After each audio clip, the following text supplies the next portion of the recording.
Next, on National Geographic Explorer, an Aboriginal rock band sends a message of hope.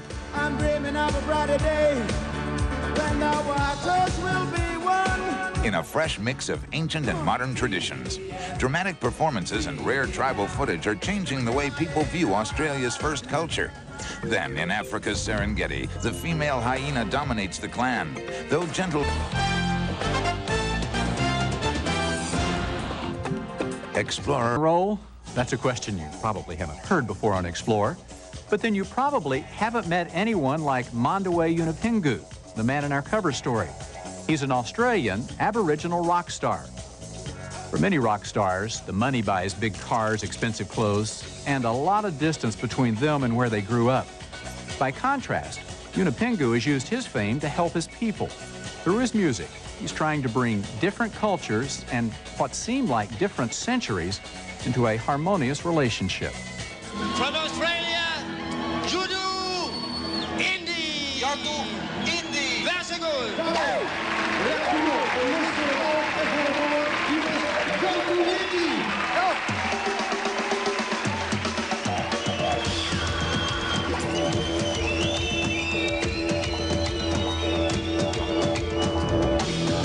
Yeah.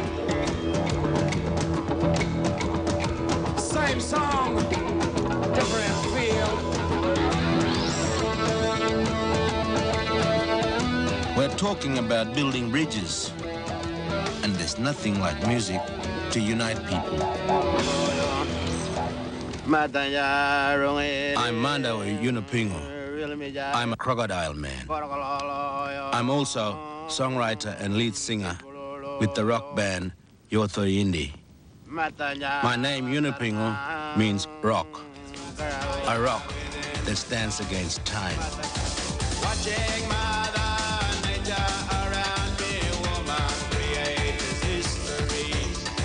Finding all people up in this mountain, sharing the same old song. This is the time to stand. This is our land. This is the time to stand. This is our land. Mandawe Yunupingu is a messenger, a time traveler, an Aborigine in the age of MTV. He's made it his mission to bring the wisdom of his people into the mainstream of modern life. We are the first culture of Australia. In this part of Australia, we call ourselves Yolngu. Non-Aboriginals we call Balanda.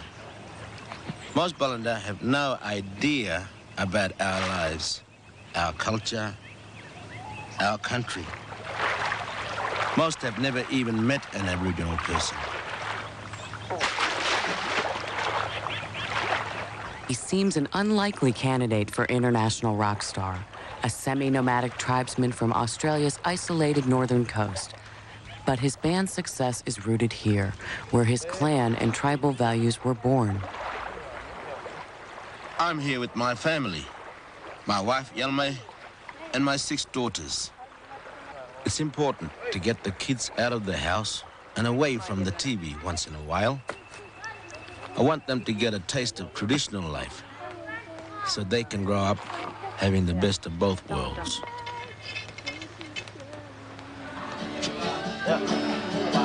This is my other family, my family away from home, living out of suitcases, airplanes, buses, hotels, 32 concerts right across the United States. Then the same in Europe. Yo, we have to get on pretty well together.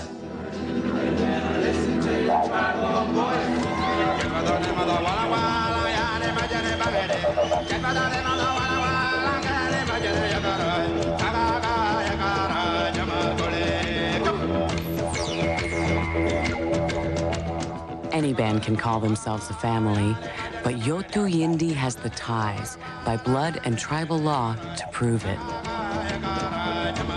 Makuma Yunupingu, the didgeridoo player, grew up in the same clan as Mandawe. And so did Gurumu Yunupingu, the one they called the Guru. Blind since birth, he can play almost any musical instrument, plugged or unplugged.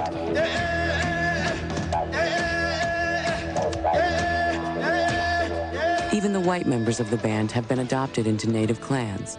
Bass guitarist Stu Kellaway is now Mandawi's brother and lives with his family on tribal lands. Yolnu and Balanda, native and European, it's a powerful mix. A musical fusion that's making the world of rock and roll sit up and listen. Yothu, Yindi.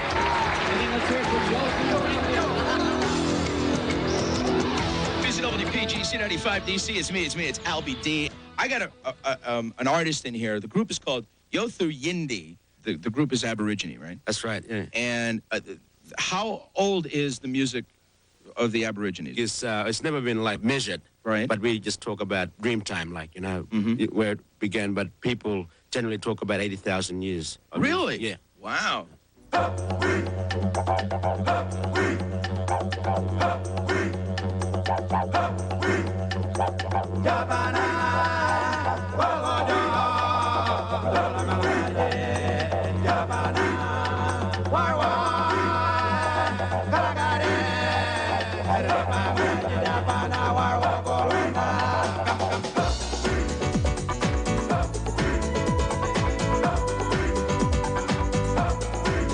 Look at the sun falling from the sky. The sunset takes my mind back to my homeland, far away. Ask Mandaway about musical influences outside of his own culture, and a few names stand out. When I was about 11, I started listening to Elvis Presley's songs. And then when I was around 15, 16, started listening to the Creedence Clearwater Revival band. Bob Marley, he like practically changed my life. Many of the songs are just mind-blowing. Some of my music is influenced by his reggae feel, you know, and his thoughts as well, his philosophy.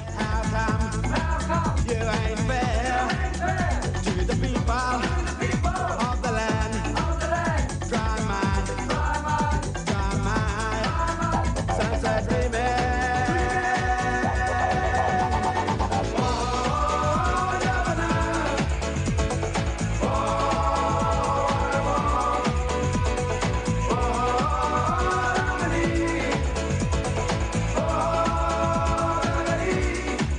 But the roots of the Yothu Yindi sound go deeper than the world of rock, much deeper.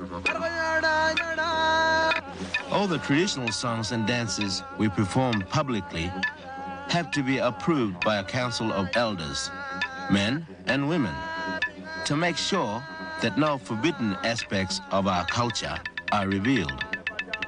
These sticks we call Bilma. Bilma was the first sound of creation. Bilma is the law. When you all hear this sound, they stop what they're doing and come and listen.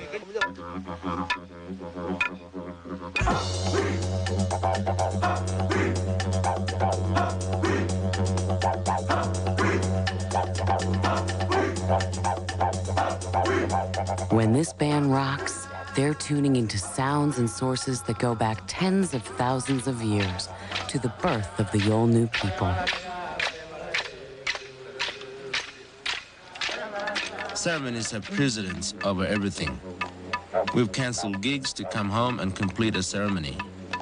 Our first duty is to our culture. Not every group would drop a tour and head home for the holidays.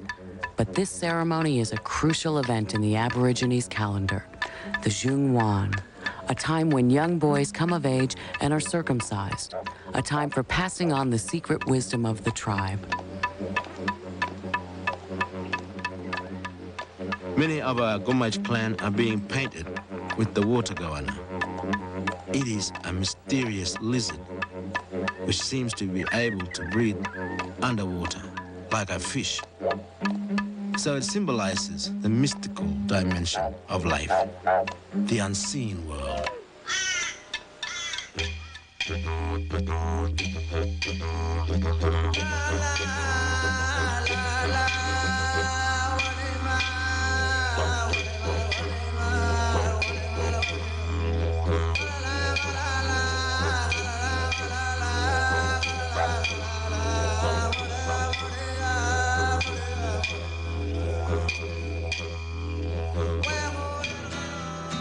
In the 20th century, holding on to their heritage has been a losing battle for the Aborigines. It's a history the members of the band know all too well.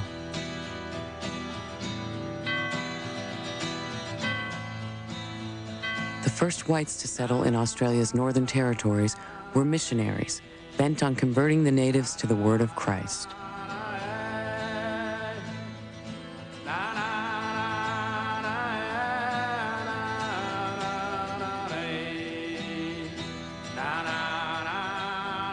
They were the first in a wave of outsiders who would take away the Aborigines' lands, eating away at the foundations of their culture. For members of Mandue's clan, the final straw came in the 1960s when sacred grounds were seized for strip mining.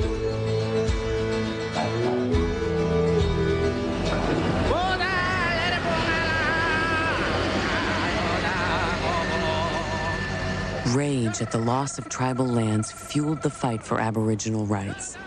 And since the birth of the band, Yothu Yindi has been on the front lines. Next, not even deemed an Australian citizen in the 60s, today's society affirms Mandue's standing with a prestigious award. And in the unusual hyena... Geographic Explorer.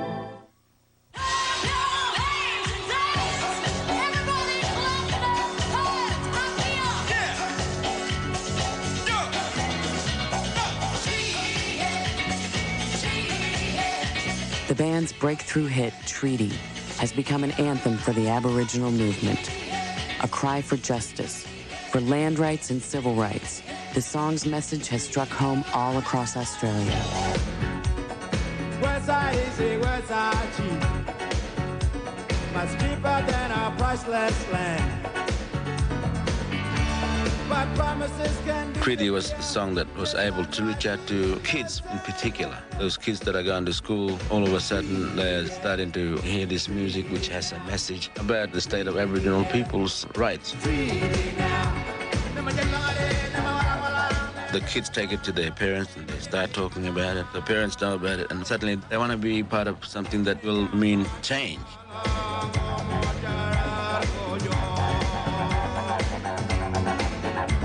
This land was never given up. This land was never bought and sold.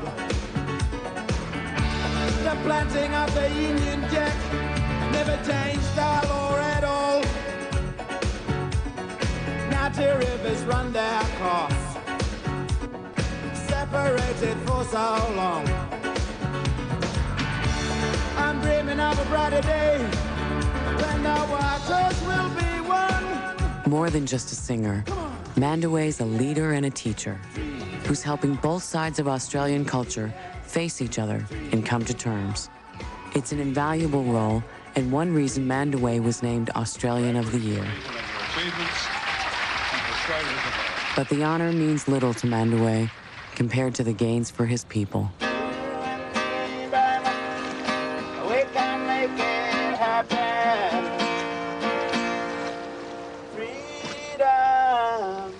Things have come a long way in 30 years. Back in the 60s, we weren't recognized as citizens of Australia.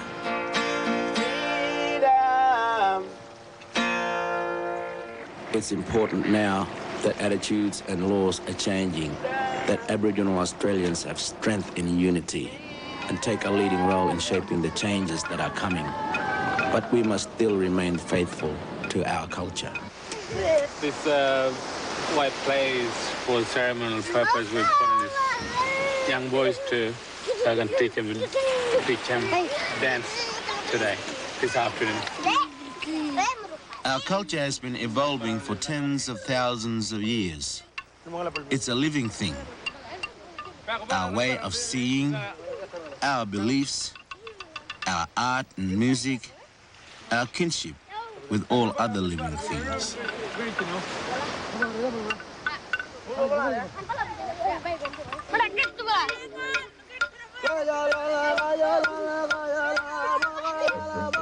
Listen, there's a tribal voice inside every one of us.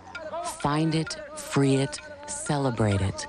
That's what Yothu Yindi is telling people around the world. The music is the message.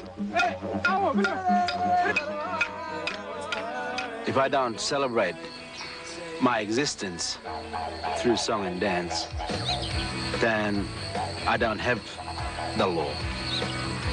I don't have a culture. Well, inside my mind there's a tribal voice, and it's speaking to me every day. And all I have to do is to make a choice, cause I know there is no other way. All the people